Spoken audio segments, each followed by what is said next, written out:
இன்றைக்கி வந்து பார்த்திங்கன்னா நம்ம என்ன பார்க்க போகிறோம்னா ஒரு ட்ரெடிஷ்னலான ஒரு பர்ஃபி வெரைட்டி தான் பார்க்க போகிறோம். அதுக்கு வந்து நான் ஃபஸ்ட்டு ஒரு ட்ரே எடுத்துகிட்டு அதில் வந்து கீ வந்து நல்லா க்ரீஸ் பண்ணி வச்சுக்கிறேன். அப்போ தான் பர்ஃபி ரெடி ஆனதையும் நம்ம இதில் போடுற சௌகரியமாக இருக்கும். இதுக்கு என்னென்ன பொருட்கள் தேவைங்கிறது ஃபஸ்ட்டு சொல்லிடுறேன். 1 கப் கடலை மாவு, 1 கப் பால், 1 கப் தேங்காய் துருவல், 2 கப் சர்க்கரை, 1 கப் நெய். மொத்தம் இப்போ இங்கே 6 கப் எடுத்து வச்சுருக்கேங்க. 7வது கப்பாக நம்ம இன்னொரு பொருள் எடுக்கணும். இது ஆக்சுவலாக இதோட பேர் வந்து பார்த்திங்கன்னா 7 கப் பர்ஃபி. இப்போ இதுக்கு வந்து நார்மலாக ட்ரெடிஷ்னலாக எப்படி செய்வாங்கன்னா, சர்க்கரை வந்து 3 பங்கு எடுத்துக்குவாங்க. அப்போ 3 பங்கு எடுக்கும்போது உங்களுக்கு மற்ற பொருள் 4 இருக்கும்போது 7 கப் சரியாக போயிடும்.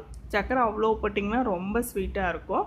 சப்போஸ் நீங்கள் ரேஷன் கடையில் சர்க்கரை வாங்கி யூஸ் பண்ணுற அந்த சர்க்கரையாக இருந்தால் கண்டிப்பாக நீங்கள் 3 கப் போட்டிங்கன்னா தான் சரியாக இருக்கும்.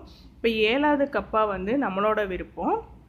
7வது கப் என்ன சேர்த்துக்கலாம்னா, நீங்கள் கடலை மாவே கூட சேர்த்துக்கலாம். அப்படி இல்லைன்னா நட்ஸ் பவுடர்ஸ் ஏதாவது சேர்த்துக்கலாம். அதாவது பாதாம் பவுடரோ இல்லைன்னா வந்து முந்திரி பவுடரோ அந்த மாதிரி சேர்த்துக்கலாம். இல்லைனா மிக்சடு நட்ஸ் எல்லாம் வந்து சின்ன சின்ன பீசஸாக வந்து நல்லா ஃபைனாக கட் பண்ணிவிட்டு அதை கூட சேர்த்துக்கலாம். நான் இன்றைக்கி 7வது கப்பாக வந்து ஒரு பால் பவுட்ரு எடுத்திருக்கேங்க. இது எல்லா பொருட்களும் வந்து பார்த்திங்கன்னா அளவு என்னன்னு கேட்டிங்கன்னா ஒரே கப்பில் வந்து எடுக்கணும். இப்போ நீங்கள் வந்து ஒரு மெஷரிங் கப்பில் ஒரு 1/2 கப்போ இல்லைன்னா ஒரு 1 கப்போ யூஸ் பண்ணுறீங்க அப்படின்னா எல்லா பொருளும் அதே கப்லேயே அளந்துக்குங்க.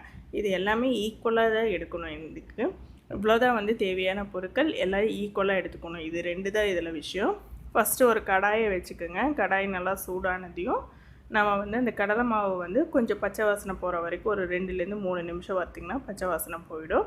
அது கூடயே இந்த தேங்காய் துருவலையும் சேர்த்து லைட்டாக ஒரு தடவை பரட்டி விட்டுருங்க.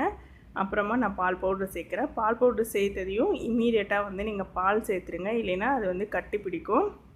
இப்போ பால் சேர்த்துட்டு எல்லாத்தையும் நல்லா வந்து கட்டி இல்லாமல் மிக்ஸ் பண்ணிக்கோங்க. அதுக்கப்புறமா நம்ம எடுத்து வச்சுருக்க சர்க்கரையை வந்து சேர்த்துக்கலாம். இது வந்து ரொம்ப ரொம்ப ஈஸி, பிகினர் கூட செஞ்சிடலாம். ஏன்னா இதுக்கு பாகுபதம் அதெல்லாம் எதுவும் கிடையாது. நம்ம நல்லா கிளறி அந்த பர்ஃபி ஸ்டேஜ் உங்களுக்கு தெரியும் இல்லைங்களா, அது வரைக்கும் நீங்கள் கிளறி நம்ம ட்ரெயில் கொட்டினா போதும். இப்போ நான் சர்க்கரை எடுத்து வச்சுருந்த 2 கப்பையும் இதில் சேர்த்துட்டேன். நீங்கள் கடையில் வாங்குகிற சர்க்கரையாக இருந்ததுன்னா 2 கப் போட்டிங்கன்னா சரியாக இருக்கும். அதே ரேஷன் சர்க்கரைனா கொஞ்சம் இனிப்பு அதில் கம்மியாக தான் இருக்கும். அதனால் வந்து நீங்கள் 3 கப் சேர்த்திங்கன்னா தான் சரியாக இருக்கும். இது எல்லா ரெசிபிக்குமே அப்படி தான். கொஞ்சம் எல்லாருமே வந்து ரெசிப்பியில் வந்து சொல்கிற சர்க்கரை அளவு வந்து பார்த்திங்கன்னா கடையில் வாங்குகிற சர்க்கரை தான் சொல்லுவாங்க. நீங்கள் ரேஷன் சர்க்கரைங்கும்போது இன்னும் கொஞ்சம் அதிகமாக சேர்த்திங்கன்னா தான் அந்த ஸ்வீட்னஸ் வந்து கரெக்டாக வரும். இப்போ நம்ம சர்க்கரையெல்லாம் ஃபுல்லாக நல்லா கரைஞ்சிருச்சு. கொஞ்சம் நேரம் அப்படியே 1 நிமிஷம் கிளறிட்டே இருங்க. அதுக்கப்புறமா நம்ம எடுத்து வச்சுருக்க நெய் வந்து கொஞ்சம் கொஞ்சமாக விட்டு கிளறணும். மைசூர் பாக்கு எப்படி கிளறோமோ அந்த மாதிரி கொஞ்சம் கொஞ்சமாக நெய் விட்டுக்குங்க. இப்போ நான் ஃபஸ்ட்டு கொஞ்சம் விட்டுறேன்.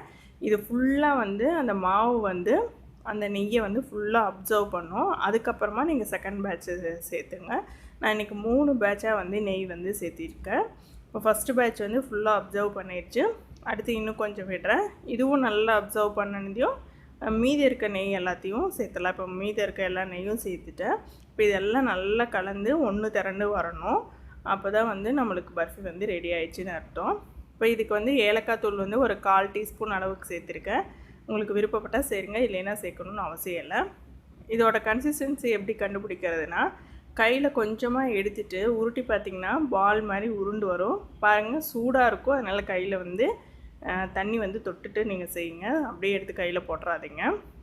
இப்போ இந்த பால் மாதிரி உருண்டு வந்துச்சுன்னா இது ரெடி ஆயிடுச்சுன்னு அர்த்தம். அதே சமயம் கடாயிலையும் ஒட்டாமல் எல்லாம் ஒன்று சேர்ந்து வரும். இப்போ இந்த ஸ்டேஜில் நீங்கள் ஸ்டவ் ஆஃப் பண்ணிவிட்டு நம்ம ஏற்கனவே க்ரீஸ் பண்ணி வச்சுருக்க அந்த ட்ரேயில் வந்து போட்டு லெவல் பண்ணிக்கோங்க. லெவல் பண்ணுறக்கு இந்த மாதிரி ஃப்ளாட்டாக இருக்க மாதிரி ஏதாவது ஒரு கரண்டியோ இல்லைன்னா வந்து ஒரு கப்போ எடுத்துகிட்டு நீங்கள் மேலே இது பண்ணி ஃப்ளாட் பண்ணிக்கலாம். ஈஸியாக இருக்கும் ஸ்மூத்தாக வர்றதுக்காக. இப்போ நான் ட்ரேயில் போட்டேங்க. இப்போ அந்த கரண்டியை வச்சு மேலே டேப் பண்ணி நான் ஈவனாக பண்ணிக்க போகிறேன். பண்ணிவிட்டு இது வந்து ஒரு 15 to 20 மினிட்ஸ் போல் ஆற விட்டுருங்க. அதுக்கப்புறமா வந்து நீங்கள் மார்க் பண்ணிவிட்டு நல்லா ஆறினதுக்கப்புறமா கட் பண்ணி எடுத்துக்கலாம். உங்களுக்கு என்ன ஷேப் வேணுமோ அந்த ஷேப்பில் வந்து நீங்கள் கட் பண்ணி எடுத்துக்கோங்க. இப்போ ஒரு 15 மினிட்ஸ் ஆயிடுச்சு. இப்போ வந்து நான் மார்க் பண்ணிக்க போகிறேன். அதுக்கப்புறமா நல்லா ஆறினதுக்கப்புறமா நம்ம கட் பண்ணிக்கலாம்.